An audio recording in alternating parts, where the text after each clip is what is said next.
Yo, what's up semuanya, selamat datang di channel Ayanos Review. So ya, berhubung gua udah nonton movie dari Suzume no Tojimari, gua kepingin nge-review tentang anime movie baru buatan Makoto Shinkai ini. Tentu saja sebisa mungkin gua nggak terlalu nge-spoiler. Udah jelas kalau untuk karya-karyanya Makoto Shinkai itu, kita tuh akan dimanjakan dengan sound effect, detail, dan visual pemandangan desa, perkotaan, dan pas scene masak yang sangat memanjakan mata sekali tuh. Dan untuk di movie Suzume ini lebih nonjolin efek dan soundnya sih menurutku. Jadi kalau misal di daerah kalian ada bioskop yang nayangin movie ini, gue saranin kalian untuk datang dan nonton di bioskop, karena feel yang akan kalian dapatkan itu akan berbeda ya dibanding ketika kalian itu nonton di HP ataupun di laptop saat versi bajakan atau Blu-ray-nya itu rilis nanti. Nah, Makoto Shinkai selaku sutradara dari Suzume ini berterima kasih ke Indonesia karena ramai yang menonton karyanya dengan 400.000 orang lebih yang menonton. Sebegitu antusiasnya para wibu Indonesia dengan movie karya Makoto Shinkai ini. Tema dari Suzume no Tojimari ini sama dengan karya-karya Makoto Shinkai sebelumnya, yaitu tentang bucin, fantasi yang dipadukan dengan bencana alam.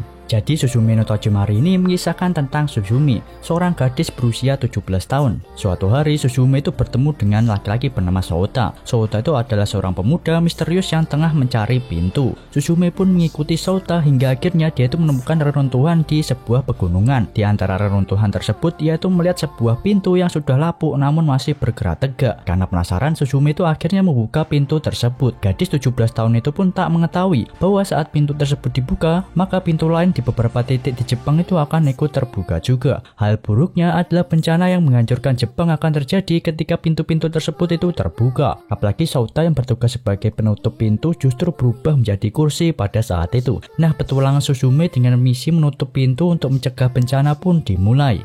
Pengambilan tema tentang gempa bumi sendiri itu terinspirasi dengan kondisi Jepang yang sering banget mengalami gempa bumi di sana ya. Tapi yang tambah bagusnya itu gempa di anime ini itu dipadukan dengan fantasi. Bagus sih pengambilan tema tentang gempa bumi ini. Tapi entah kenapa gue itu lebih suka movie karya Makoto Shinkai yang sebelumnya, yaitu Tenkinoko. Tenkinoko itu lebih ngena ketimbang Suzume ini. Cuma ya balik lagi, ini menurut gue pribadi ya. Kalau sama Kimi no Na wa tentu saja masih jauh Suzume ini. Kimi no Na wa itu karya terbaik Makoto Shinkai, jadi Suzume ini gak bisa dibandingin dengan Kimi no Na wa. Tapi kalau dari segi beratnya cerita, kalau dibandingkan sama Tenkinoko, mungkin Suzume ini rada berbobot ya, karena di Suzume ini ada unsur paradoksnya. Suzume kalau bisa gue katakan dia tuh menang di efek-efeknya, karena ada beberapa momen bagian actionnya. Itu doang sih yang menonjol dari Suzume. Kayak ada efek percikan api dan efek pas pintunya terbuka itu, wah bagus banget pak di sana. Lalu untuk komedi juga gue enjoy dan lumayan ngakak jokes yang diberikan. Penempatan jokesnya itu sangat pas dan ada beberapa momen yang membuat satu studio itu ngakak parah ya. Contohnya ya pas scene mobil yang Suzume naik itu nyemplung, itu di sana pecah parah sih. Dan yang paling memorable dari anime ini tentu saja lagunya ya, yang dari dulu sampai sekarang Makoto Shinkai itu selalu memakai sound dari band Runwibs. Ada satu lagu yang terngiang banget di otakku sih setelah menonton dari anime Suzume no Tojimari ini.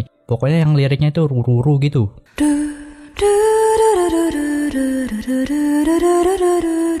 Itu gila sih, terngiang banget di otakku ya liriknya. Emang sih lagu-lagunya itu enak, tapi sayang banget kenapa lagu-lagunya semua itu baru muncul di kredit akhir movie-nya. Justru dengan lagu-lagu itu ditaruh di beberapa scene yang pas, itu bakalan lebih terasa feel-nya. Itu sih satu hal yang sangat disayangkan dari movie Suzume no Tojimari ini. Sayang banget gitu, lagu-lagunya ibarat disia-siakan gitu ya. Suzume ini ku kasih rating 9 dari 10.